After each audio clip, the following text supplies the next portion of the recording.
नमस्कार श्रोते हो, मी शेखर कुलकर्णी तुम्हा सगळ्यांचं हार्दिक स्वागत करतो आपल्या दैनंदिन स्वरूपामध्ये सुरू असणाऱ्या जागर साहित्य प्रेमींचा या कार्यक्रमामध्ये. साताऱ्याला 1 ते 4 जानेवारी या कालावधीमध्ये 99वा अखिल भारतीय मराठी साहित्य संमेलन हे साजरं केलं जाणार आहे. या निमित्तानं विविध साहित्यविषयक उपक्रम हे या ठिकाणी आपल्याला बघायला मिळतील. त्यामधलाच एक महत्त्वाचा उपक्रम ज्याला आपण ग्रंथ प्रदर्शन असं म्हणतो, तोही एक अत्यंत सातारकरांच्या दृष्टीनं अत्यंत आवडीचा आणि जिव्हाळ्याचा विषय आहे. कारण साताऱ्याला जो ग्रंथ महोत्सव नेहमी दरवर्षी होतो त्याला आता 25 वर्ष झाली. आणि त्या ग्रंथ महोत्सवामध्ये जर आपण बघितलं तर अक्षरशः हजारो लाखो लोक संपूर्ण सातारा जिल्ह्यातून वेगवेगळ्या पुस्तक प्रकाशकांच्या स्टॉलला भेटी देत असतात आणि त्यामधून कोट्यवधी रुपयांची अक्षरशः उलाढाल होत असते. एवढी पुस्तकं विकत घेतली जातात आणि असे वाचकप्रिय वाचनप्रिय अशा स्वरूपाचे साहित्यप्रेमी साताऱ्यामध्ये आढळतात. आज या संमेलनाच्या निमित्तानं होणाऱ्या ग्रंथ महोत्सवासाठी ज्या ज्या विविध प्रकाशन संस्था सहभागी होणार आहेत त्यापैकी एक प्रतिनिधी माननीय श्री चिन्मय पंडित सर आपल्या हिंदवी रेडिओच्या स्टुडिओमध्ये आज उपस्थित आहेत. मी हिंदवी परिवाराच्या वतीनं सर्वात पहिल्यांदा त्यांचं हार्दिक स्वागत करतो. नमस्कार. आपली प्रकाशन संस्था जी आहे ज्याचं नाव Hedwig media house. Hedwig media house हे माझ्या प्रकाशन संस्थेचं नाव आहे. हां, तर हेडविग मीडिया हाऊस ही जी प्रकाशन संस्था आहे ती यावर्षीच्या संमेलनामध्ये पहिल्यांदा सहभागी होती आहे. अगदी बरोबर. तर या प्रकाशन संस्थेचं स्थापना केव्हा झाली आणि हे केंद्र कुठं आहे नक्की? नमस्कार. मी मूळचा सातारचाच आहे आणि सातारकरांशी बोलताना फार छान वाटत आहे. तर आमच्या संस्थेची स्थापना जी आहे ती 2021 साली झाली. 2021ला प्रकाशन संस्था सुरू झाली. बरोबर. आणि आज 4.5 वर्ष होत आहेत जवळजवळ प्रकाशन संस्था सुरू करून. हां, आणि आत्ता आम्ही पुणे आणि मुंबई अशा दोन्ही ठिकाणून प्रकाशन संस्था चालवत आहोत. होय. येस. बरोबर. तुम्ही मुंबईला असता का पुणे मुंबई दोन्हीकडे? हां, दोन्हीकडे असतो. बरं. मला सांगायला आनंद वाटतो की चिन्मय पंडित हे स्वतः केवळ प्रकाशक नाहीत, तर हे बाळकडू त्यांच्या आजीपासून त्यांच्याकडे आलेलं आहे. कारण त्यांच्या आजी उषाताई पंडित ह्या साताऱ्यातल्या ज्येष्ठ प्रवचनकार आणि निरूपणकार आहेत. आणि त्यांचा ज्ञानेश्वरीवरचा एक खास कार्यक्रम आपल्या हिंदवी रेडिओवरून सध्या दैनंदिन स्वरूपामध्ये प्रसारित होतच आहे. आणि असं बाळकडू मिळालेल्या घरातून जन्माला आलेले चिन्मय पंडित, त्यांचे वडीलसुद्धा खूप उत्तम कलाकार आहेत. कारण त्यांची अनेक कामं नाटकामध्ये केलेली किंवा त्यांचं तबलावादन असेल हे आम्ही साताऱ्यामध्ये बऱ्याच वेळेला ऐकलेलं आहे. अगदी. तर मला चिन्मय सरांना असं पुढं विचारायचं आहे की आपली ही जी प्रकाशन संस्था आहे सध्या आपण त्याला बाल्यावस्था म्हणूया. अगदी. पण हे बाल्यावस्थेमध्ये असताना आजपर्यंत आपण किती पुस्तकं साधारण प्रकाशित केलेली आहेत आपल्या प्रकाशन संस्थेनं? सांगायला आनंद वाटतोय की आत्ताच आम्ही 100 गाठलेली आहे पुस्तकांची. अरे वा. आणि नुकतंच जागतिक कीर्तीचे लेखक विक्रम संपत यांचं पुस्तक 100व म्हणजे आमच्या प्रकाशन संस्थेचं 100व पुस्तक प्रकाशित झालेलं आहे. बरं. टिपू सुलतान हे खूप गाजलेलं पुस्तक आहे आणि भैरप्पा यांची त्याला प्रस्तावना आहे. बरं. वा. मग अशी ही जी 100 पुस्तकं आपण प्रकाशित केलेली आहेत ती साधारणपणे कोणकोणते लेखक त्याच्यामध्ये समाविष्ट आहेत? आता आम्ही प्रकाशन करताना विषयांचं वैविध्य जे आहे ते जपलेलं आहे. म्हणजे त्याच्यामध्ये कथा असेल, कादंबरी असेल, त्याच्यानंतर ऐतिहासिक असेल, अनुवादित साहित्य असेल, बर. अशा सर्व प्रकारचं साहित्य आम्ही प्रकाशित करतो.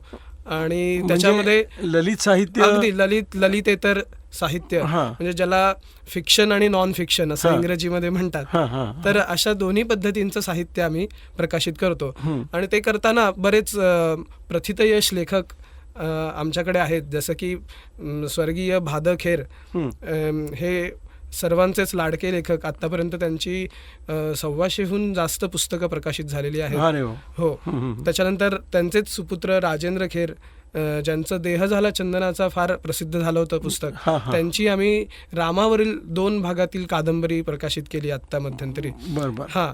आणि त्याचबरोबर आमचा अजून एक उद्देश असा असतो की नवोदित लेखकांना पण पुढे यावं, त्यांना पण एक मंच मिळावा. त्या दृष्टीने आपल्याच सातारचे चकोर शहा म्हणून आहेत, त्यांचं दोस्तार हे पुस्तक आम्ही आमच्या सुरुवातीच्या काळात प्रकाशित केलं. आणि त्याला महाराष्ट्र साहित्य परिषदेचा उत्कृष्ट कादंबरीचा पुरस्कार मिळाला 2022ला. वा वा वा. अगदी. तर ते पण आपल्या सातारचेच आहेत. आणि त्याचबरोबर प्रवास वर्णन लिहिणारे अनिल वाळिंबे म्हणून आहेत, ते पण मूळचे सातारचे आहेत. बरोबर. त्यांची पण 3 पुस्तकं आतापर्यंत प्रकाशित केली आहेत. आणि त्यांचं आता नवीन पुस्तक सुद्धा प्रकाशित होतंय, दक्षिणेतील मंदिर वैभव नावाने. असं. तर पर्यटन विषयक म्हणा, त्याच्यानंतर पौराणिक कादंबरी, ऐतिहासिक कादंबरी आहे. राजीव पटेल म्हणून लेखक आहेत, त्यांचं आद्य शंकराचार्यांवरती अतिशय सुंदर अशी कादंबरी आम्ही आत्ता प्रकाशित केली, आचार्य नावाने.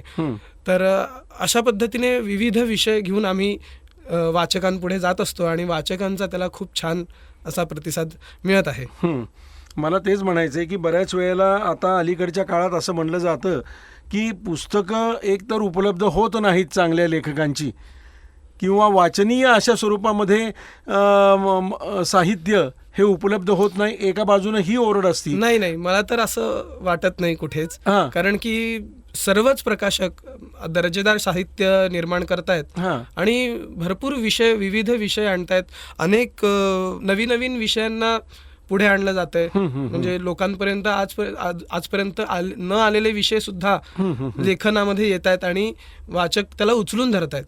त्यामुळे हे जे म्हटलं जात आहे की पुस्तकांना विचारत नाही किंवा घेतली जात नाहीत पुस्तकं, किंवा किंडल म्हणा किंवा ईबुक वरती वाचतायत, तर असं नसूनही किंडल किंवा ईबुक हा एक पर्याय आहे की एखादा मनुष्य प्रवास करत असताना किंवा एखाद्या ठिकाणी कामानिमित्त गेला असताना त्याला अतिशय निकड आहे आणि त्याला लगेच पुस्तक पाहिजे, तेव्हा तुम्ही किंडल म्हणा, ईबुक म्हणा यांचा वापर करू शकता. ते पर्याय आहेत. पण मूळ जे पुस्तक हातात घेऊन वाचण्याचा जो आनंद आहे तो अजूनही वाचकांमध्ये तेवढाच आहे जो पूर्वी होता. आणि अजूनही वाचक हार्ड कॉपी म्हणजे पुस्तक हातात घेऊन, छापील पुस्तक, पुस्तक हातात घेऊन वाचणंच पसंत करतात. नाही, म्हणजे असं म्हणलं जातं की चांगली दर्जेदार पुस्तकं उपलब्ध होत नाहीत असं काही लोकांचं म्हणणं आहे. अगदी. की म्हणजे सातारसारख्या ठिकाणी, पुणे मुंबईमध्ये किंवा आता ऑनलाईन स्वरूपामध्ये काही पुस्तकं उपलब्ध होत आहेत. परंतु असंही म्हणलं जातं की तरुण पिढी ही वाचनाकडे खूप कमी आता अलीकडच्या काळात लक्ष देते आहे. त्यामुळं तरुणाईचा प्रतिसाद म्हणावा तितक्या स्वरूपामध्ये पुस्तक वाचनासाठी, ते पुस्तक विकत घेऊन वाचनासाठी असा फार कमी मिळतो. तुमचा त्या बाबतीत काय अनुभव आहे? नाही, तरुण पिढी तर उलट हिरिरीने यात सहभागी झालेली आहे. म्हणजे आता मी स्वतः एक प्रकाशक म्हणून यामध्ये आहे, परंतु नवोदित लेखक खूप येत आहेत, तरुण लेखक खूप आहेत आणि त्यांच्याकडे विषयांचं वैविध्य आहे. कथा, कादंबरी, इव्हन म्हणजे त्यातल्या त्यात जे कथेतर विषय आहेत, जे इंग्रजीमध्ये सेल्फ हेल्प आपण म्हणतो की ज्याचा उपयोग आपल्या रोजच्या जीवनामध्ये होतो, असे अनेक विषय घेऊन नवीन तरुणाई पुढे येते. आणि तरुण वाचक सुद्धा तेवढेच त्याला प्रतिसाद देत आहेत, उचलून धरत आहेत.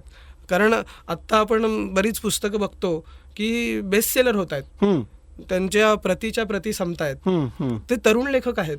तुम्ही आता बघाल तर आत्ताच माझा मित्र आणि त्याचंच आम्ही पुस्तक प्रकाशित केलं, शंतनू परांजपे म्हणून आहे, तो फिरस्ती महाराष्ट्राची म्हणून एक खूप वारसा स्थळांना भेटी देणारी संस्था चालवतो आणि तो स्वतः CA आहे.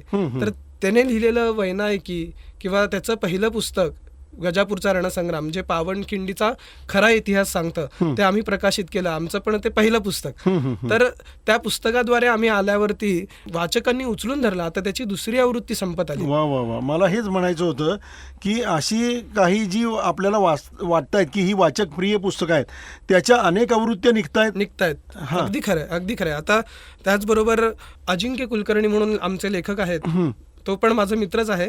त्याने लिहिलेलं पुस्तक संभवामी युगे युगे किंवा आता प्रत्यक्षम तत्वमसी या कादंबऱ्या आहेत. तर त्याही वाचक उचलून धरतायत, अनेक प्रतिसाद येत आहेत. लोक आत्ता व्हॉट्सॲप म्हणा किंवा फेसबुक किंवा इंस्टाग्रामच्या माध्यमामधून आम्हाला प्रतिक्रिया देत आहेत की अप्रतिम पुस्तक झालेलं आहे, किंवा लेखकांना सांगतायत की आम्हाला अशी अजून पुस्तकं पाहिजेत की तुम्ही अजून लिहा. म्हणजे लेखकांना पण बरंच प्रोत्साहन मिळतंय या सगळ्यामधून आणि ते नवीन नवीन विषय लिहायला उद्युक्त होत आहेत. नाही, मला एक असं त्यामध्ये एक प्रामुख्यानं एक प्रकाशन संस्था म्हणून विचारायचं की मगाशी आपण बोलता बोलता उल्लेख केला की काही फिक्शन आणि नॉन फिक्शन या दोन कॅटेगरीमध्ये जर पुस्तकांची विभागणी केली तर अशी फिक्शन कॅटेगरीमध्ये तुम्हाला प्रसिद्ध झालेली तुमच्या प्रकाशन संस्थेतर्फे प्रसिद्ध झालेली काही पुस्तकं किंवा नॉन फिक्शन कॅटेगरीमधली काही पुस्तकं यांची नावं आणि त्यांचे लेखक कोण साधारण याच्याबद्दल काही सांगता येऊ शकेल का? हो, नक्कीच. तर फिक्शनमध्ये म्हणाल तर दोस्तार ही कादंबरी खूप लोकांना आवडली. आणि त्याचबरोबर राम कादंबरी जी आहे राजेंद्र खेरांची, तर त्याला पण वाचकांनी उत्स्फूर्त प्रतिसाद दिलेला आहे. त्याची पण आता आम्ही थोड्याच अवधीत नवीन आवृत्ती करतो आहोत. आणि रामावरील ती कादंबरी जी आहे त्याच्यामध्ये संपूर्ण इतिहास मांडलेला आहे. बरेच संदर्भ जे आत्ताच्या लोकांना काहीच माहीत नाहीयेत असे संदर्भ घेऊन त्यांनी मांडलेली असल्यामुळे रामचरित्रावर आधारित. परंतु आणि वाल्मिकी रामायणाला कुठेही धक्का न लावता, परंतु त्या अनुषंगाने इतर साहित्य जे त्या काळात निर्माण झालं आणि त्यातून जे काही शास्त्र किंवा आत्ताच्या इंग्रजीमध्ये म्हणायचं झालं तर ज्या टेक्नॉलॉजी त्या काळी होत्या ज्या आत्ता उलगडू शकत नाही आपण, अशा सगळ्या गोष्टींचं सार घेऊन ती लिहिलेली कादंबरी आहे आणि ती अतिशय लोकांना आवडत आहे. त्याचबरोबर आचार्य कादंबरी जी आहे आद्य शंकराचार्यांवर आधारित ती कादंबरी अतिशय सुंदर आणि ओघवत्या अशा शैलीमध्ये लिहिलेली आहे आणि ती पण वाचकांना आवडत आहे. त्याची आता दुसरी आवृत्ती येत आहे. बरं. आणि नॉन फिक्शन कॅटेगरीमध्ये म्हणाला तर सगळ्यांना आपले छत्रपती शिवाजी महाराज जे आहेत त्यांचा इतिहास वाचायला नेहमी आवडतो आणि तोच जर का आपण संदर्भासहित दिला, पुराव्यांनिशी दिला तर तो जास्त उठून येतो किंवा लोकांच्या मनामध्ये कायमस्वरूपी जाऊन बसतो. त्याच जसं म्हणालो तसं रणसंग्राम, गजापूरचा रणसंग्राम पावनखिंडीचा इतिहास सांगणारं पुस्तक आहे की नक्की लढाई कुठे झाली, नक्की काय प्रसंग घडले, हे सर्व साधार सांगितलेलं असणारं ते पुस्तक आहे. आणि गजापूरचा रणसंग्राम आता म्हटलं तसं दुसरी आवृत्ती संपत आली त्याची. त्याचबरोबर वैनायकी म्हणून आम्ही आता नुकतंच पुस्तक प्रकाशित केलं. पुणे पुस्तक महोत्सव जो झाला मागच्या आठवड्यात त्याच्यात आपण प्रकाशित केलं. तर मूर्तिशास्त्रावरील अतिशय सुंदर असं छोटेखानी पुस्तक आहे आणि तेही वाचक उचलून धरत आहेत. म्हणजे तिथे तर अक्षरशः प्रति संपल्या आमच्या प्रदर्शनामध्ये त्या पुस्तकाच्या. आम्हाला लोकांना सांगायला लागलं की लवकरच पुढच्या आवृत्ती येईल म्हणून, अशा दृष्टीने. वा. म्हणजे फिक्शन आणि नॉन फिक्शन अशा दोन्ही कॅटेगरीमध्ये अगदी पुस्तकांची विक्री खूप चांगल्या प्रकारे होतीये. अतिशय. आपलं जे 99वं साहित्य संमेलन साताऱ्यामध्ये होतंय तर त्याच्यामध्ये तुमचा सहभाग प्रकाशन संस्था म्हणून कशा पद्धतीचा आहे? आम्ही पहिल्यांदाच प्रकाशन संस्था सुरू केल्यापासून पहिल्यांदाच आम्ही साहित्य संमेलनात सहभागी होतोय आणि उत्सुकता आहे की साहित्य संमेलन जवळून बघण्याची, प्रकाशक म्हणून जवळून बघण्याची खूप उत्सुकता आहे आणि नेहमीप्रमाणेच ह्याला पण प्रतिसाद छान मिळेल लोकांचा अशी मला खूप आशा आहे. नाही, प्रकाशकांचा कसा काय प्रतिसाद आहे याच्याबद्दल काही कानावर तुमच्या आले? प्रकाशकांचा पण उत्स्फूर्त असा प्रतिसाद आहे. नेहमीचे जे प्रथितयश सर्व प्रकाशक आहेत ते तर त्याच्यामध्ये सहभागी आहेतच, त्याचबरोबर आमच्यासारखे नवोदित प्रकाशकही त्यामध्ये सहभागी होत आहेत. त्यामुळे छान प्रतिसाद आहे असं म्हणायला हरकत नाही. म्हणजे या वेळच्या साहित्य संमेलनामध्ये साताऱ्यामध्ये तुमच्या स्टॉलवर तुमची सर्व पुस्तकं उपलब्ध असतील. अगदी अगदी आमची सर्व आतापर्यंत प्रकाशित झालेली पुस्तकं वाचकांसाठी उपलब्ध असतील आणि त्यामधून वाचकांना वेगवेगळे विषय वाचायला मिळतील आणि वैविध्य जे आहे ते दिसून येईल. मग या संमेलनाच्या निमित्तानं तुम्ही काही अशा वेगळ्या स्कीम्स किंवा काही त्याच्यामध्ये ठेवलेले आहेत का? हो, नक्कीच. पुस्तक विक्रीच्या संदर्भात. होय होय होय. त्या काय आहेत साधारण? त्याच्यामध्ये आम्ही जो जास्तीत जास्त वाचकांसाठी सवलत देण्याचा आमचा विचार आहे आणि जेव्हा संमेलन सुरू होईल तेव्हा तर आम्ही तिथे स्पष्ट करूच की आम्ही काय पद्धतीने सवलत देत आहोत किंवा बॉक्स सेट म्हणतात सध्याच्या काळात, तसं एक ठराविक पुस्तकांच्या खरेदीवरती आम्ही भरघोस सवलत वाचकांसाठी उपलब्ध नक्कीच करणार आहोत. असं पुस्तकांचा संच घेणाऱ्यांवर तुमच्या सवलती निश्चितच असतील. आणखीन एक महत्वाचा प्रश्न म्हणजे साताऱ्याच्या ग्रंथ संमेलन म्हणून जे प्रसिद्ध आहे की गेली 25 वर्ष ते भरतंय, त्याच्यामध्ये तुम्ही कधी सहभागी झाला होता का? नाही, आतापर्यंत आम्ही सहभागी झालेलो नाहीये, परंतु आता येत्या काळामध्ये आम्ही निश्चितच त्याच्यामध्ये सहभागी होऊ. नक्की. पण आमची पुस्तकं त्यामध्ये सहभागी झालेली आहेत. तुमच्या वितरकांच्या मार्फत. प्रकाशन संस्था म्हणून तुम्ही नव्हता त्याच्यामध्ये, पण आमची पुस्तकं निश्चितच होती. कारण आता तुम्ही पुस्तक मेळा जो झाला पुण्याच्या, एवढा प्रचंड प्रतिसाद लोकांचा मिळाला, त्याच्यामध्ये सहभागी होता. तसाच प्रतिसाद तुम्हाला सातारच्या ग्रंथ संमेलनामध्ये सुद्धा दिसून येईल. नक्कीच. अक्षरशः लाखो लोक ही त्या 4 दिवसात 5 दिवसात हे भेट देत असतात आणि त्याबरोबरीनं साहित्याशी संबंधित, कलेशी संबंधित अनेक उपक्रमही त्याबरोबरीनं राबवले जातात. हे सातारच्या ग्रंथ संमेलनाचं वैशिष्ट्य म्हणून म्हणता येतं आणि तो पॅटर्न झाला आहे आता, एक सातारी पॅटर्न, आणि तोच आता महाराष्ट्रभर बऱ्याच ठिकाणी राबवला जातोय. तर माझं म्हणणं राहील की तुम्ही या पुढच्या काळामध्ये तुमच्या प्रकाशन संस्थेतर्फे निश्चितपणानं त्यामध्ये सहभागी व्हा. निश्चित. आणि यामध्ये प्रामुख्यानं तुम्ही आपले जे सुज्ञ वाचक आहेत यांना तुम्ही काय आवाहन कराल की एक प्रकाशक म्हणून तुम्ही त्या लोकांना काय सांगाल? माझं आवाहन तर हेच आहे की सर्वांनी अवश्य साहित्य संमेलनांना भेट द्या, आमच्या आणि सर्व प्रकाशकांच्या स्टॉल्सना भेट द्या आणि तिथे तुमच्या आवडीची सर्व पुस्तकं खरेदी करा. निश्चितच तुम्हाला साहित्य संमेलनामध्ये तुमच्या आवडीची पुस्तकं मिळतील, यामध्ये शंका नाही. वा. आणि त्याबरोबरीनं आर्थिक बाबतीतही सवलत मिळते आहे आणि सर्व पुस्तकांवर, म्हणजे अगदी एक पुस्तक घेतलं तरी त्याच्यावर सवलत असेल आणि 10 पुस्तकं घेतली तरी सवलत निश्चितच मिळेल. तेव्हा रसिक श्रोते हो, ही जी पर्वणी आपल्याला 99व्या अखिल भारतीय मराठी साहित्य संमेलनानिमित्त मिळते आहे, तर त्यामधले एक नवोदित प्रकाशक हेडविग या मीडिया हाऊसचे चिन्मय पंडित आज आपल्याकडं प्रामुख्यानं आले होते. ते म्हणजे त्यांचा एक स्टॉल या ग्रंथ प्रदर्शनामध्ये असणार आहे आणि त्यांची जी 100 पुस्तकं आत्तापर्यंत प्रकाशित झालेली आहेत, तर त्या सर्व पुस्तकांची उपलब्धता या स्टॉलवर असणार आहे आणि ती सवलतीच्या दरामध्ये तुम्हाला त्याच्यामध्ये मिळतील. आणखीन त्याचबरोबरीनं तुम्ही कायमचे या प्रकाशन संस्थेशी जोडले जाल, कारण स्वतः चिन्मय पंडित या साहित्य संमेलनाच्या कालावधीमध्ये त्यांच्या बुक स्टॉलवर उपलब्ध असणार आहेत आणि त्यामुळं तुम्ही त्यांची जरूर गाठ घ्या. आणि त्यामुळं मला असं वाटतं की श्रोते हो, नुकतेच आपल्याकडं चपराक प्रकाशनचे घनश्याम पाटील या ठिकाणी आले होते आणि प्रकाशन कट्टा म्हणून जो एक वेगळा उपक्रम या ठिकाणी राबवला जातोय, तर त्यामध्ये जवळपास चपराकचीच एक 40 पुस्तकं एकाच वेळेला प्रकाशित होणार आहेत. अशाच पद्धतीनं मी चिन्मय पंडितांना सुद्धा शुभेच्छा देतो की त्यांनी पुढचं साहित्य संमेलन कदाचित पुण्यालाच होईल आणि ते 100वे असेल. त्या संमेलनाचं निमित्त साधून तुम्ही तुमच्या प्रकाशनाची सुद्धा जास्तीत जास्त पुस्तकं या साहित्य संमेलनातच प्रकाशित करावीत आणि त्यासाठी माझ्या हार्दिक शुभेच्छा आहेत. धन्यवाद. आज चिन्मय सर, आपण हिंदवी रेडिओच्या स्टुडिओमध्ये उपस्थित झालात आणि आपण थोड्या गप्पा मारल्या की प्रकाशक म्हणून तुमची काय भूमिका आहे, साहित्य संमेलनाकडे तुम्ही कशा पद्धतीनं बघता आणि हा एक मौका प्रकाशकांच्या दृष्टिकोनातून आणि साहित्यप्रेमींच्या दृष्टिकोनातून सुद्धा कशा प्रकारे उपलब्ध होऊ शकतो. तर त्यामुळं मी रसिक श्रोत्यांना असं आवाहन करतो की 1 ते 4 या कालावधीमध्ये साहित्य संमेलनामध्ये घडणाऱ्या वेगवेगळ्या उपक्रमांना तुमची हजेरी आवश्यकच आहे, परंतु त्यापेक्षाही पुस्तक किंवा ग्रंथ प्रदर्शन ज्या ठिकाणी होतं आहे त्यामधील देखील वेगवेगळ्या स्टॉल्सना तुम्ही नक्की भेटी द्या.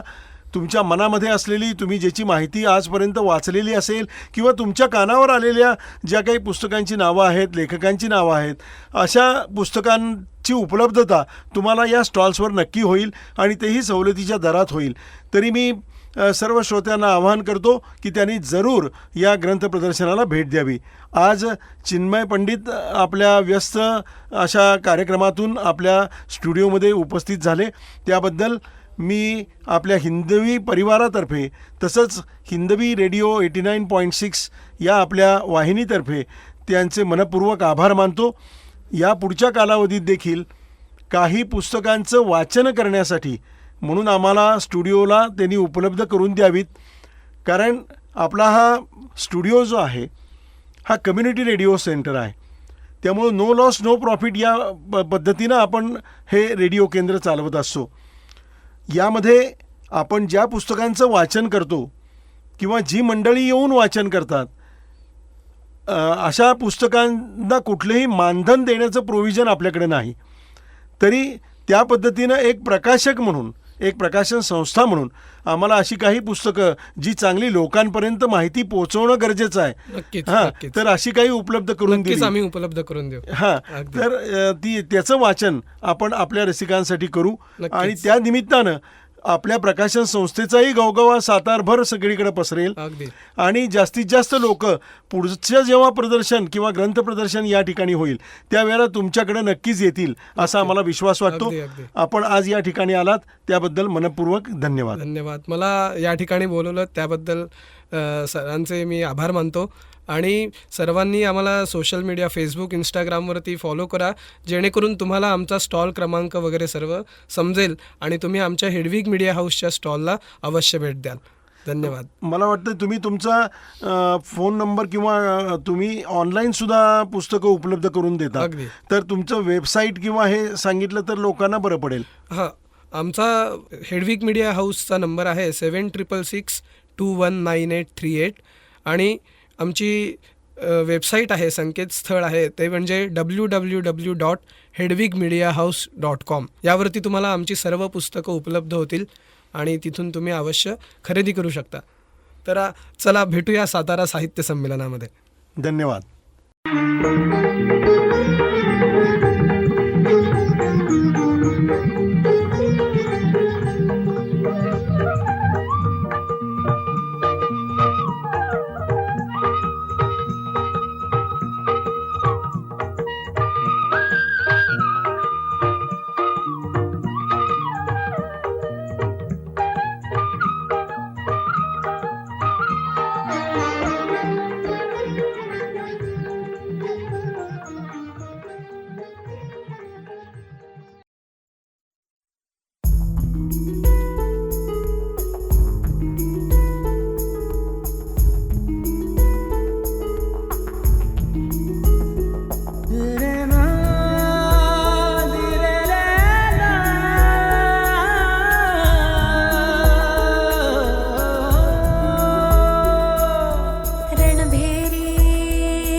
शिवरायांनी या भूमीवर अखंड धरली छाया, स्वराज्य विस्तारक शाहूनी रचला भक्कम पाया.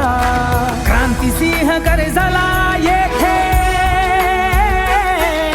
क्रांतिसिंह गरजला गोऱ्याला थेट भिडाया. असा लढा उभाळा आमचा, जिंकू सर्व लढाया.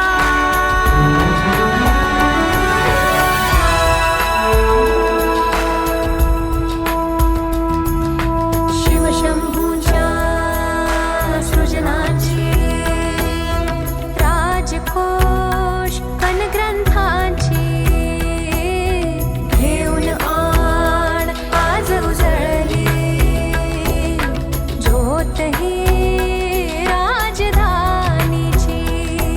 हे शतकपूर्व संमेलन साताऱ्याचे गाणे जणू सह्याद्रीच्या हिरवाईचे.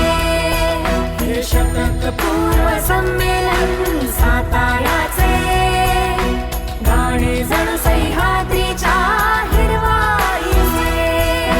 मम पप्पा मम पप्पा पप्पा मम पप्पा मम पप्पा पप्पा पप्पा सानी ध सानी ध प नि ध म प पप्पा सानी ध सानी ध प प प प पप्पा सानी ध सानी ध प नि ध म प पप्पा सानी ध सानी ध प मम पप्पा मम पप्पा पप्पा.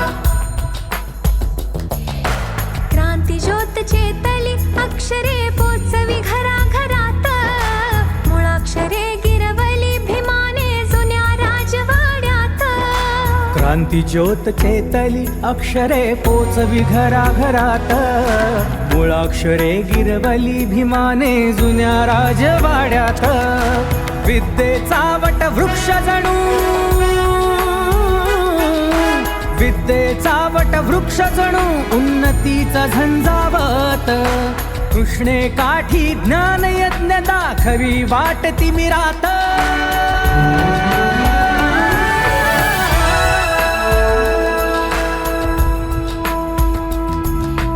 यशवंत कीर्तिवंतांची दृढ निश्चयी संकल्पांची घेऊन स्फूर्ती आज उजळली ज्योत ही राजधानीची. हे शतकपूर्व संमेलन साताऱ्याचे गाणे जणू सह्याद्रीच्या हिरवाईचे. हे शतकपूर्व संमेलन साताऱ्याचे गाणे जणू सह्याद्रीच्या हिरवाईचे.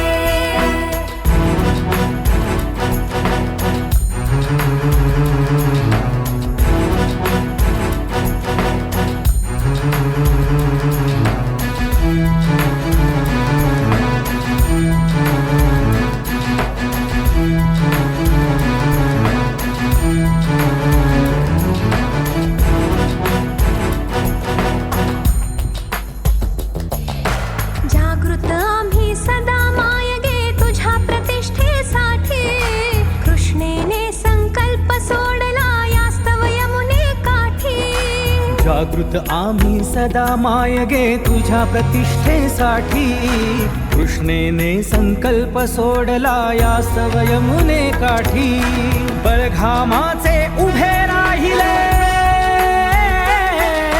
बळघामाचे उभे राहिले विद्वानांच्या पाठी. अंथरला गालीचा दयाचा तुझ्या स्वागतासाठी.